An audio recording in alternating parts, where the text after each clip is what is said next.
ગુજરાત ભાગમાં 37 degree Celsius આસપાસ રહેવાની શક્યતા રહેશે અને લગભગ દક્ષિણ ગુજરાતના ભાગમાં 34 થી 36 ડિગ્રી સેલ્સિયસ આસપાસ રહેવાની શક્યતા રહેશે.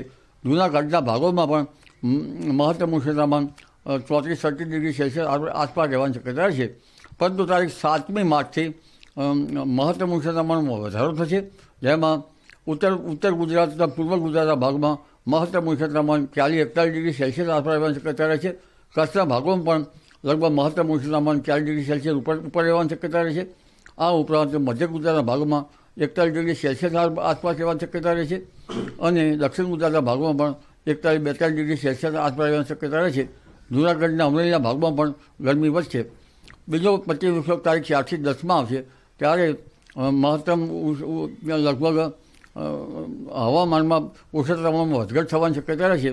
આ વખતે વાદળવાયુ આવવાની શક્યતા રહેશે. હવામાનની વિપરીત અસરના કારણે ઊભા કૃષિ પાકોમાં રોગ આવવાની શક્યતા રહી શકે છે અને પવનની ગતિના કારણે આંબા જેવા પાકોમાં આંબાનો મોર ગળી જવાની શક્યતા રહે છે.